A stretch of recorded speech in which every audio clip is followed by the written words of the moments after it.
നമുക്ക് വേദയുടെയും വിക്രത്തിന്റെയും നല്ലൊരു കഥ ആയിട്ടാലോ. വീഡിയോ ഇഷ്ടപ്പെടുവാണെങ്കിൽ ഒന്ന് ലൈക്ക് ചെയ്ത് ഹൈപ്പ് ചെയ്യാൻ മറക്കരുതേ. അതോടൊപ്പം തന്നെ ആദ്യമായി കാണുന്നവരാണെങ്കിൽ സബ്സ്ക്രൈബ് ചെയ്യാനും മറക്കരുത് കേട്ടോ. അങ്ങനെ വേദ സേതുലക്ഷ്മി അമ്മ കാണിച്ചു കൊടുത്ത മുറി കയറി ഇങ്ങനെ പകച്ചു നിൽക്കുവാണ്. എന്ത് ചെയ്യണമെന്ന് അറിയില്ല. അപ്പോഴേക്ക് സേതുലക്ഷ്മി അമ്മ പറഞ്ഞു, ഇത് കണ്ടോ, എന്റെ മകൻ തരുണ് സിവിൽ സർവീസിന് പഠിക്കുമ്പോൾ ഈ മുറിയോ ഉപയോഗിച്ചുകൊണ്ടിരുന്നേ. ഈ മുറിയിൽ എല്ലാ തരം ടെസ്റ്റുകളും കാര്യങ്ങളും ഒക്കെ ഉണ്ട്. നിനക്ക് പഠിക്കാൻ വേണ്ടതെല്ലാം ഉണ്ട്. ലാപ്ടോപ്പും കാര്യങ്ങളും എല്ലാം നിനക്ക് ഉപയോഗിക്കാം. അവൻ ഇതിനകത്തിരുന്ന് പഠിച്ചിട്ടാണ് പാസ്സായത്. എനിക്കറിയാം, നീ LLB ഒക്കെ കഴിഞ്ഞോളല്ലേ, അപ്പൊ നിന്നെ കൊണ്ട് എന്നെ സാധിക്കും എന്ന് പറഞ്ഞു. അല്ല അമ്മ എന്താ ഉദ്ദേശിക്കണേ? അത് മോളെ, നീ LLB കഴിഞ്ഞാന്ന് പറഞ്ഞാലും നിനക്കൊരു സ്ഥിര വരുമാനമുള്ള നല്ല ജോലിയും കാര്യങ്ങളൊക്കെ ഉണ്ടോ? നീ പഠിക്കണം, 4 ആള് നിന്നെ ബഹുമാനിക്കണം. അങ്ങനെ ഒരു പൊസിഷൻ നിനക്ക് എത്താൻ സാധിക്കണമെങ്കിൽ നീ ഇവിടുന്ന് പഠിച്ചേ മതിയാവുള്ളൂ. നിനക്ക് പഠിക്കാനുള്ള സാഹചര്യം കാര്യങ്ങളും എല്ലാം ഈ മുറിയിലുണ്ട്. നീ ഇവിടെ നിന്ന് പഠിച്ച് പാസ്സാവണം. നിനക്ക് നിന്റെ മോളെ വളർത്തണ്ടേ, നല്ലൊരു സ്ഥാനത്ത് നിനക്ക് എത്തണ്ടേ. അതിനൊക്കെ സാധിക്കുന്ന ഒരു കാര്യം ഇത്. അത് കേട്ട വേദന അത്ഭുതത്തോടു കൂടി സേതുലക്ഷ്മിയമ്മയെ നോക്കി. അതെ, ഒരമ്മ പറയുന്നതായിട്ട് കരുതിയാൽ മതി.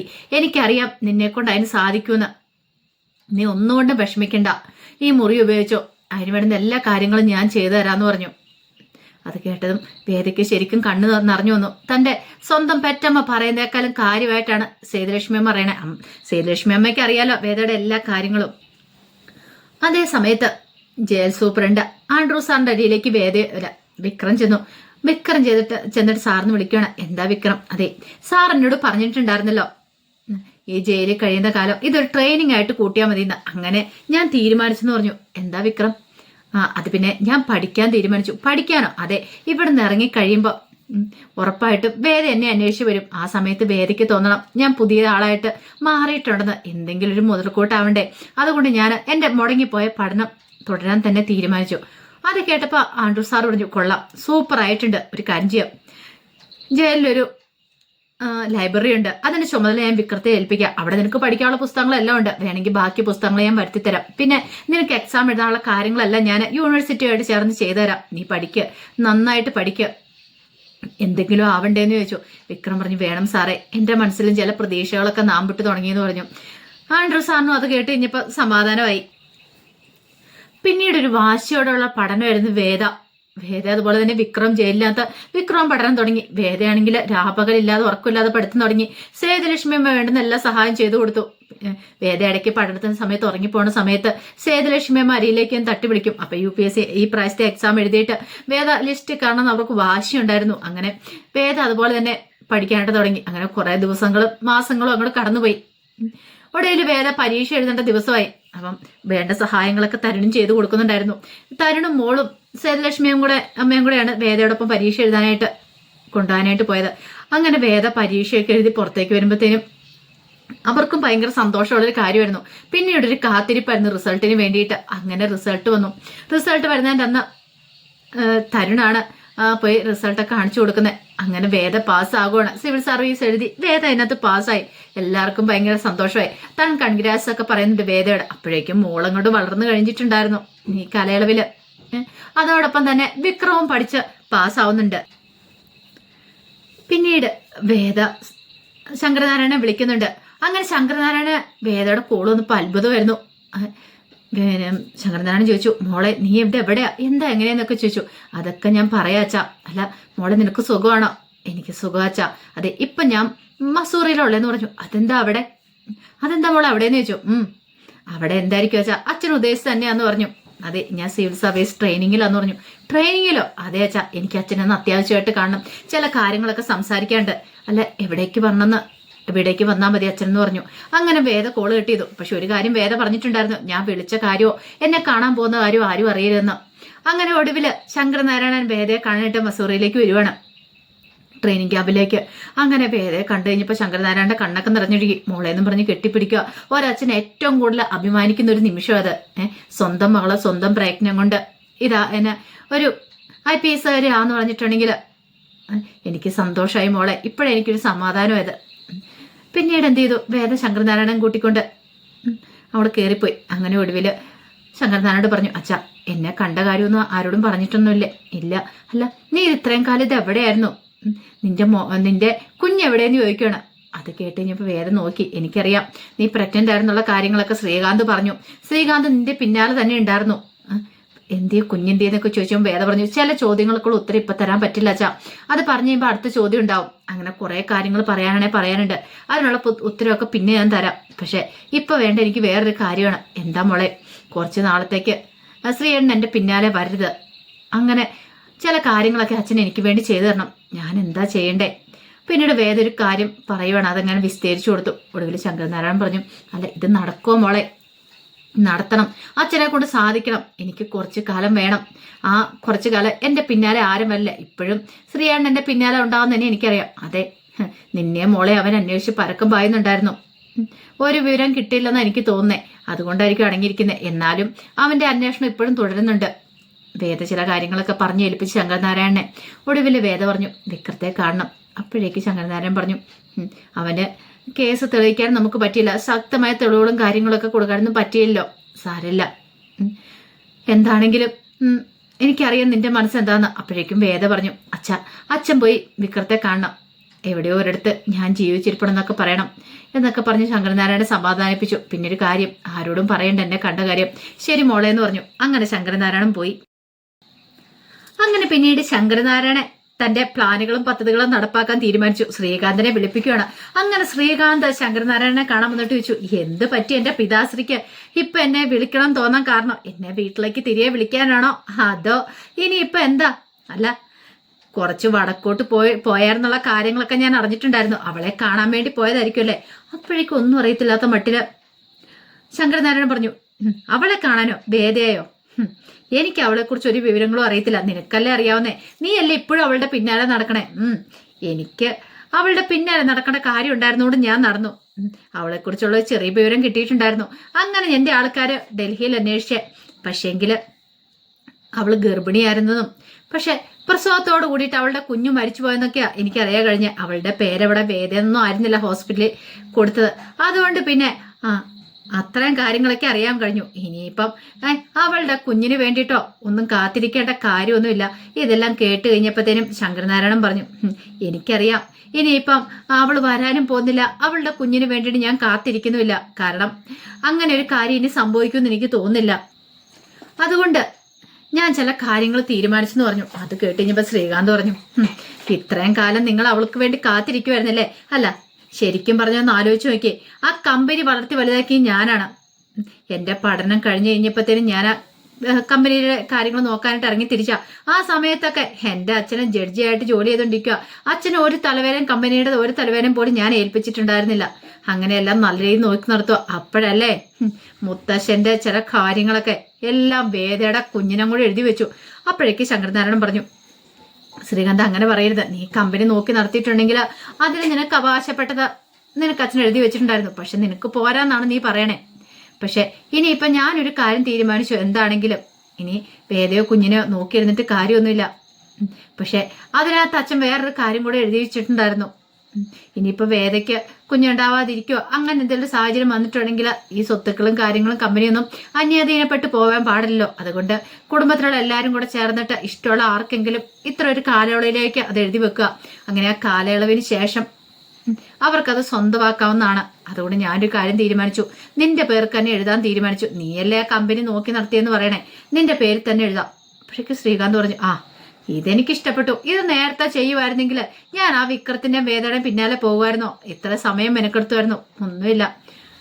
ശങ്കരനാരായണൻ പറഞ്ഞൊരു കാര്യം ചെയ്യാം, ഞാൻ എന്താണെങ്കിലും ഒപ്പിടാൻ വേണ്ടി നിന്നെ വിളിക്കാം. സമയ സന്ദർഭമൊക്കെ അനുസരിച്ച് നീ വന്നാൽ മതി എന്ന് പറഞ്ഞു.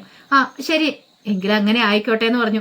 ശ്രീകാന്തിന് സന്തോഷമായി. അങ്ങനെ ശങ്കരനാരായണൻ പോയി കാറിലേക്ക് കയറുകയാണ്. ഒരു ചിരിയുണ്ടായിരുന്നു ശങ്കരനാരായണന്റെ ചുണ്ടില്. കുറച്ചു നാളത്തേക്ക് ശ്രീകാന്ത് വേദയെ ശല്യപ്പെടുത്താൻ പാടില്ല.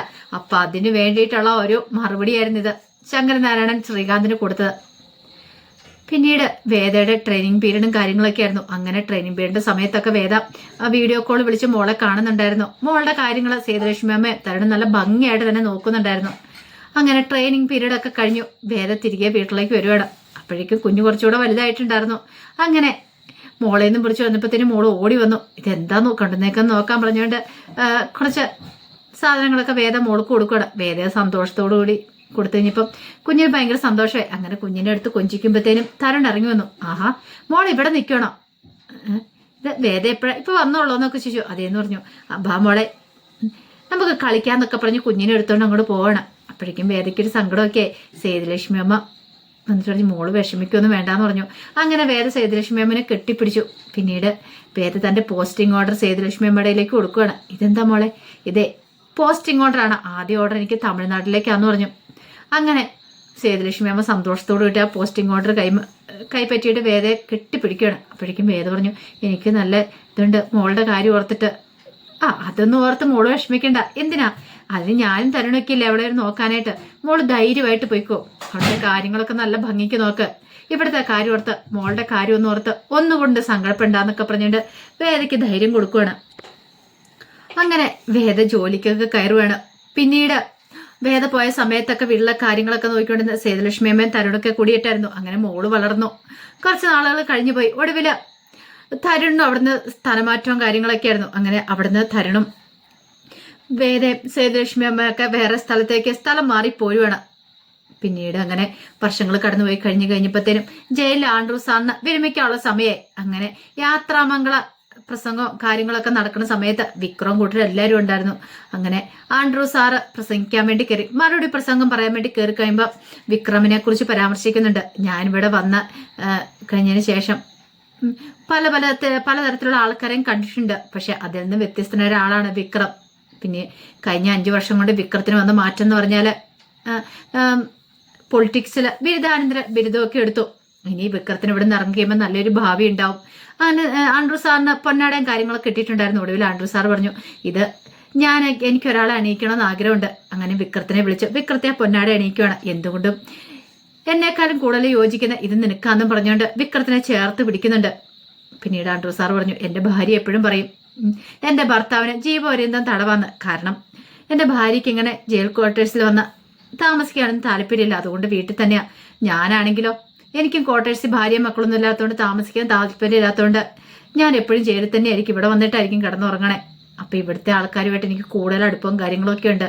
ഇനിയിപ്പം ഞാൻ ഒരു വിശ്രമ ജീവിതം നയിക്കാനായിട്ട് പോവാ ഭാര്യയുടെ മക്കളോടൊക്കെ ഉള്ള എന്നൊക്കെ പറഞ്ഞ് പ്രസംഗം കാര്യങ്ങളൊക്കെ നടത്തി. ഒടുവിൽ എല്ലാം കഴിഞ്ഞു കഴിഞ്ഞാൽ വിക്രത്തിനെയും കൂട്ടി ഒരു ചായ കുടിക്കാൻ നിൽക്കുന്ന സമയത്ത് വിക്രത്തോട് പറഞ്ഞു, അതെ നീ ഇവിടെ നിന്ന് ഇറങ്ങി കഴിഞ്ഞിട്ടുണ്ടെങ്കിൽ നിന്നെ തേടിയൊരു നല്ല ഭാവിയുണ്ട്. നിനക്ക് ഉറപ്പായിട്ടും അത് കിട്ടുമെന്ന് പറഞ്ഞു. സാറ് പോകുമ്പോൾ എനിക്ക് നല്ല സങ്കടമുണ്ട്. എൻ്റെ ആരോ പോകുന്ന പോലെ എനിക്ക് തോന്നുന്നേ. സാറുണ്ടായിരുന്നെങ്കിൽ എനിക്ക് എൻ്റെ വിഷമങ്ങളും വേദനകളും ഒക്കെ വന്ന് പറയായിരുന്നു. എടോ വിക്രം, അതൊന്നും സാരില്ല. തനിക്ക് നല്ലത് മാത്രമേ വരുള്ളൂ. ഞാനല്ലേ പറയേണ്ടത്. താൻ ഇറങ്ങിക്കുമ്പോൾ നമുക്ക് പുറത്തു വെച്ച് കാണാം. ഇനിയെങ്കിലും ഞാൻ എൻ്റെ ഭാര്യയുടെ മക്കളോടൊപ്പം കുറച്ചു കാലം ജീവിക്കട്ടെ. അയ്യോ സാറേ, ഞാൻ അങ്ങനെയൊന്നും ചോദിച്ച് പറഞ്ഞല്ല. സാറിന് നല്ലൊരു ജീവിതം ഉണ്ടായിരിക്കും. അതെനിക്ക് ഉറപ്പുള്ള കാര്യമാണ്. താൻ ധൈര്യമായിട്ടിരിക്കുക. തന്നെ തേടി നല്ലൊരു ഭാവിയുണ്ട്. അങ്ങനെയൊക്കെ പറഞ്ഞ് ആശംസകളൊക്കെ അർപ്പിച്ചിട്ടാണ് ആൻഡ്രൂ സാറ് പോകുന്നത്. വിക്രത്തിന് നല്ല വിഷമമുണ്ടായിരുന്നു. ഇത്രയും കാലം തന്നോടൊപ്പം തന്റെ വിഷമങ്ങളും വേദനകളൊക്കെ കേട്ടോണ്ടിരുന്ന തന്നെ പഠിക്കാൻ സഹായിച്ചൊക്കെ ആൻഡ്രൂ സാറായിരുന്നു. ആ ഒരു നന്ദിയും കടപ്പാടും ഒക്കെ വിക്രത്തിനുണ്ടായിരുന്നതിനും. അങ്ങനെ പിന്നീട് ശങ്കരനാരായണനെ കാണാനായിട്ട് ശങ്കരനാരായണന്റെ ഒരു ഫ്രണ്ടായിരുന്ന നരേന്ദ്രൻ വരുന്നുണ്ട്. ഇപ്പൊ അയാൾ DYSP ഒക്കെയാണ്. അങ്ങനെ അയാൾ വന്നു കഴിഞ്ഞപ്പോൾ ശങ്കരനാരായണൻ പറഞ്ഞു, ആഹാ ഇത് കൊള്ളാലോ. അതെ, ഞാൻ പുതിയതായിട്ട് ഇവിടെ വന്ന് ചാർജ് എടുത്തെന്ന് പറഞ്ഞു. വാ ഇരിക്കു താന്. അതെ, ചായ തരാനായിട്ട് ഇവിടെ എൻ്റെ ഭാര്യയില്ല. അല്ലെ എന്ത് പറ്റി? ഭാര്യ എന്തിയേ? അവള് ചെന്നൈയിൽ അമ്മയോടൊപ്പമാന്ന് പറഞ്ഞു. ഞാനിപ്പോ തനിച്ചോളൂ ഇവിടെയെന്ന് പറഞ്ഞു. അതൊന്നും സാരമില്ല ശങ്കരനാരായണൻ, എനിക്ക് ചായ ഒന്നും വേണ്ടാന്ന് പറഞ്ഞു. എനിക്ക് താനുമായിട്ട് ചില കാര്യങ്ങളൊക്കെ സംസാരിക്കാനുണ്ടായിരുന്നു. അതുകൊണ്ടാണ് ഞാൻ ഇവിടേക്ക് വന്നേ. അല്ല എന്താ നരേന്ദ്രൻ എന്താ പറയാനുള്ളതെന്ന് ചോദിച്ചു. അതെ, ഞാൻ DYSP ചാർജ് എടുത്തതിന് ശേഷം ആദ്യത്തെ ഒരു കേസ് അതെന്നെ വല്ലാതെ അലട്ടിയതാണ്. ചിലപ്പം ശങ്കരനാരായണൻ അറിഞ്ഞു കാണുമായിരിക്കും. കാരണം പാവപ്പെട്ട ജനങ്ങളെ പറ്റിച്ച് കോടികൾ ഉണ്ടാക്കി 10 കോടിയായിട്ട് മുങ്ങിയ 2 പേരെ കുറിച്ച്, ഒരു ഫെർണാണ്ടസിനെ കുറിച്ച്, ജോബി ഫെർണാണ്ടസിനെ കുറിച്ചും അല്ലേ? അതെ അവരെ കുറിച്ച് തന്നെ. കാരണം 1, 2, 3 സെന്റ് സ്ഥലം ഉള്ളവർക്ക്, സ്വന്തമായിട്ട് സ്ഥലം ഉള്ളവർക്ക് വീട് വെച്ച് കൊടുക്കാന്ന് പറഞ്ഞുകൊണ്ട് അവര് എഗ്രിമെന്റിലൊക്കെ സൈൻ ചെയ്യിക്കും. അത് തവണകളായിട്ട് അടച്ചാൽ മതി. ആദ്യം കുറച്ച് പൈസ അടച്ചിടണം, പിന്നീട് അത് കുറേശ്ശെ അടച്ച് അപ്പൊ അവർ വീട് വെച്ച് കൊടുത്തു കഴിയുമ്പോഴത്തേനും വർഷങ്ങൾക്ക് ശേഷം അടച്ച് കൊടുത്താൽ മതി എന്നൊക്കെ പറഞ്ഞുകൊണ്ടായിരുന്നു. അങ്ങനെ കുറെ ആളുടെ കയ്യിൽ നിന്ന് പൈസ മേടിച്ചു. ആദ്യം കുറച്ച് 5-6 പേരൊക്കെ രജിസ്റ്റർ ചെയ്തിട്ടുണ്ടായിരുന്നുള്ളൂ. പിന്നെ അത് 100 കണക്കിന് പേര് രജിസ്റ്റർ ചെയ്തു. അങ്ങനെ ഒടുവിൽ കോടികളായി കഴിഞ്ഞപ്പോൾ അവരാ പണം കൊണ്ട് മുങ്ങി. അല്ല, അതിനകത്തെ പ്രതികളെ പിടികൂടിയില്ലേ? ഫെർണാണ്ടസും അയാളുടെ മകനുമായിരുന്നു. ആ 2 പേരെയും പിടികൂടി. അങ്ങനെ വീടൊക്കെ റെഡി ചെയ്യുന്ന സമയത്താണ് ആ സുപ്രധാന ഒരു വിവരം എനിക്ക് കിട്ടുന്നതെന്ന് പറഞ്ഞു. എന്താ നരേന്ദ്ര, എന്താ കാര്യം? ഈ പറയുന്ന ജോബി ഫെർണാണ്ടസ് അതാരാന്ന് ചിലപ്പം ഒരു പക്ഷെ അറിയായിരിക്കും എന്ന് പറഞ്ഞു. അത് താനുമായിട്ട് ബന്ധപ്പെട്ടൊരു കേസിലെ ഒരു പ്രതിയായിരുന്നു പറഞ്ഞു. ഞാനുമായിട്ട് ബന്ധപ്പെട്ടോ? അതെ, ആ കണ്ണീർമലയിൽ അന്ന് വിക്രത്തിനെതിരെ സാക്ഷിമൊഴി പറഞ്ഞ ജോബി. അപ്പോഴേക്കും പെട്ടെന്ന് ഓർമ്മ വന്നു ശങ്കരനാരായണ. ആ മനസ്സിലായി. അതെ, അയാളുടെ മുറി ഞങ്ങൾ റെയ്ഡ് ചെയ്യുന്ന സമയത്ത് ഒരു CCTV ദൃശ്യത്തിന്റെ കുറച്ച് കാര്യങ്ങളൊക്കെ കിട്ടിയിട്ടുണ്ടെന്ന് പറഞ്ഞു. CCTV ദൃശ്യങ്ങളോ? അതെ, കണ്ണീർമലയിൽ അന്ന് ഫോറസ്റ്റുകാര് CCTV സംഘടിപ്പിച്ചു വെച്ചിട്ടുണ്ടായിരുന്നു. കാരണം അവിടേക്ക് മൃഗങ്ങളൊക്കെ വരുന്ന സമയത്ത് അതിനെക്കുറിച്ച് അറിയാനൊക്കെ വേണ്ടിയിട്ടായിരുന്നു. അപ്പൊ ആ CCTV അന്ന് അവിടെ ഉണ്ടായിരുന്നെന്ന് പറഞ്ഞിട്ടുണ്ടെങ്കിൽ അന്ന് താനൊരു കേസ് വാദിച്ചില്ലേ വിക്രം സുധാകരന്റെ? അപ്പൊ അന്ന് ആ കേസ് നടക്കുന്ന സമയത്ത് അവിടെ ഉണ്ടായിരുന്ന CCTV ആയിരുന്നു. ഓ, ഇപ്പം മനസ്സിലായി. അപ്പോഴേക്കും പറഞ്ഞു, ഒരു പക്ഷെ ആ CCTV അവിടെ ഉണ്ടെന്ന് അറിഞ്ഞിട്ട് അവരത് മാറ്റിയതായിരുന്നല്ലേന്ന് ചോദിച്ചു. അതെ, അതിന്റെ കുറച്ച് കാര്യങ്ങളും രേഖകളും കാര്യങ്ങളൊക്കെ കിട്ടിയിട്ടുണ്ടെന്ന് പറഞ്ഞു. അത് കേട്ട് കഴിഞ്ഞപ്പോഴത്തേനും പെട്ടെന്ന് തന്നെ ശങ്കരനാരായണൻ അലർട്ടായി. ശങ്കരനാരായണൻ ചോദിച്ചു, അല്ലെ ഈ വിവരങ്ങളൊക്കെ ആരെങ്കിലും പറഞ്ഞിട്ടുണ്ടോ? അത് ഞങ്ങള് ഇതിന്റെ കാര്യങ്ങൾ തപ്പുമ്പോഴാണ്. അപ്പൊ ഈ വനംവകുപ്പിന്റെ ദൃശ്യങ്ങളായതുകൊണ്ട് അവന്മാരത് വിട്ടുകളഞ്ഞു. ഈ വനംവകുപ്പുകാർക്ക് ഇവർക്ക് എന്താ ബന്ധം ഓർത്തോണ്ട് അത് കാര്യമായിട്ട് എടുത്തില്ലേ ദൃശ്യങ്ങൾ പരിശോധിച്ചവര്. പക്ഷേ എങ്കില് തനിക്ക് വേണ്ടപ്പെട്ട കാര്യങ്ങൾ അതിനകത്തുണ്ടെന്ന് പറഞ്ഞു. അത് കേട്ടപ്പോൾ ശങ്കരനാരായണൻ പറഞ്ഞു, എനിക്കത് വേണം. അതിപ്പോ എവിടെയുണ്ട്? അതൊക്കെ സുരക്ഷിതമായിട്ട് എന്റെ കയ്യിലുണ്ടെന്ന് പറഞ്ഞു. എങ്കിലും എനിക്കത് വേണം. ഒരു കേസ് റീഓപ്പൺ ചെയ്യാനായിട്ട് ആ ദൃശ്യങ്ങൾ സഹായിക്കും. കാരണം അന്ന് ആ വിക്രമായിട്ടുള്ള പ്രശ്നം നടക്കുന്ന സമയത്ത് അവിടെ ഉണ്ടായിരുന്ന ദൃശ്യം ഒരുപക്ഷെ CCTV അന്ന് മാറ്റിയതായിരിക്കും അവന്മാര്. കാരണം അതവിടെ ആളുടെ പോസ്റ്ററുടെ കിട്ടിയിട്ടുണ്ടെങ്കിൽ അതിനകത്ത് കൃത്യമായിട്ട് തെളിവുകളും കാര്യങ്ങളൊക്കെ ഉണ്ടല്ലോ. ഭയങ്കര സന്തോഷമായി അതുണ്ടെന്ന് അറിഞ്ഞു കഴിഞ്ഞപ്പോഴത്തേനും ശങ്കരനാരായണന്. പിന്നീട് ശങ്കരനാരായണൻ വിക്രത്തിനെ കാണാൻ ജയിലിൽ വരുവാണ്. അങ്ങനെ കണ്ടു കഴിയുന്ന സമയത്ത് വിക്രത്തോട് പറഞ്ഞു, അതെ ഈ പേപ്പറിലൊന്ന് സൈൻ ചെയ്ത് തരണമെന്ന് പറഞ്ഞു. എന്താ വെച്ചാ കാര്യം എന്താ? അതെ, നമ്മൾ വീണ്ടും കേസ് റീഓപ്പൺ ചെയ്യാൻ പോകാന്ന് പറഞ്ഞു. റീഓപ്പൺ ചെയ്യാനോ? അതെ, ഹൈക്കോടതിയിൽ ഒരു പെറ്റീഷനും കൊടുക്കാൻ തീരുമാനിച്ചെന്ന് പറഞ്ഞു. അത് കേട്ടും വിക്രം പറഞ്ഞു, അതിന്റെയൊക്കെ ആവശ്യം ഉണ്ടാച്ചാ വേണം. ഈ തവണ എന്താളും നമ്മൾ ജയിക്കും. ആ കാര്യത്തിൽ എനിക്ക് ഉറപ്പുണ്ട്. നമ്മൾ ജയിക്കാൻ വേണ്ടിയാ കളിക്കണേന്ന് പറഞ്ഞു. ഉടനെ വിക്രം അങ്ങനെ പെറ്റീഷൻ ഒപ്പിട്ട് കൊടുക്കുവാണ്. പിന്നീട് വിക്രം ചോദിച്ചു, അല്ല വേദയെക്കുറിച്ച് എന്തെങ്കിലും വിവരമുണ്ടോ? അച്ഛനെ അവള് വിളിക്കോ കാണോ മറ്റോ ചെയ്തോന്ന് ചോദിച്ചു. എനിക്ക് അവളെക്കുറിച്ചൊന്നും അറിയില്ല. അച്ഛൻ അവളെക്കുറിച്ച് അന്വേഷിക്കാതിരിക്കില്ലെന്ന് എനിക്കറിയാം. അച്ഛനെ ചിലപ്പോൾ അറിയായിരിക്കുമല്ലേ? എടാ, നീ പുറത്തിറങ്ങി കഴിഞ്ഞിട്ടുണ്ടെങ്കിൽ അവൾ ഉറപ്പായിട്ടും വരും. നീ അധികം വൈകാതെ പുറത്തിറങ്ങുമല്ലോ. പുറത്തിറങ്ങി എന്നറിഞ്ഞിട്ടുണ്ടെങ്കിൽ അവൾക്ക് വരാതിരിക്കാൻ പറ്റില്ല. അല്ല അച്ഛാ, അവളെക്കുറിച്ച് എന്തെങ്കിലും വിവരമുണ്ടോ? അപ്പോഴേക്ക് ശങ്കരനാരായണൻ മനസ്സിലേക്ക് വേദ പറഞ്ഞ കാര്യങ്ങളൊക്കെ വരുവാണ്. വേദയായിട്ട് ഒന്നും തെളിച്ചു പറഞ്ഞിട്ടില്ല. അവൾക്ക് എന്തായിരുന്നു സംഭവിച്ചതെന്ന്, അവൾ എവിടെയായിരുന്നു എന്താന്നൊക്കെ. അവള് ട്രെയിനിങ് ക്യാമ്പൊക്കെ പൂർത്തിയാക്കി കളക്ട് ആയെന്നുള്ള കാര്യം അറിയാം. പക്ഷെ അതിനേക്കാൾ ഇവര് വേദയുടെ കഴിഞ്ഞ കാര്യങ്ങളെക്കുറിച്ചൊന്നും അറിയില്ല. പിന്നീട് വിക്രത്തോട് പറഞ്ഞു, നീ ധൈര്യമായിട്ട് ഇറങ്ങി വാ, നമുക്ക് എന്താണെങ്കിലും വേദയെ കണ്ടുപിടിക്കാന്നൊക്കെ പറഞ്ഞ് ഉറപ്പ് കൊടുക്കുന്നുണ്ട്.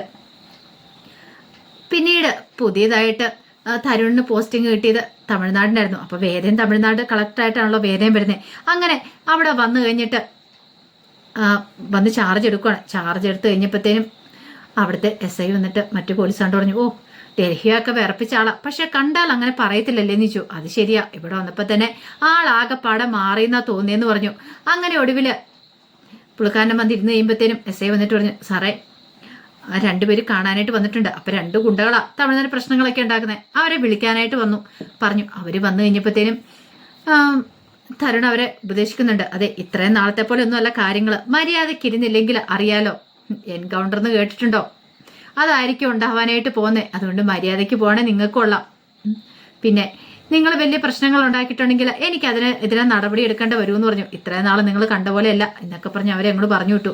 അപ്പോഴേക്കുമാണ് SI കൂടെ വരുന്നത്. SI വന്നിട്ട് പറഞ്ഞു, സാറേ ആ ദേവരാജ് അയാൾ ജയിലിൽ നിന്ന് പുറത്തിറങ്ങിയായിരുന്നു പറഞ്ഞു. എന്നിട്ടോ? അല്ല, അയാൾ ചരക്കിറക്കിയിട്ടുണ്ടെന്ന് അറിയാൻ കഴിഞ്ഞേ.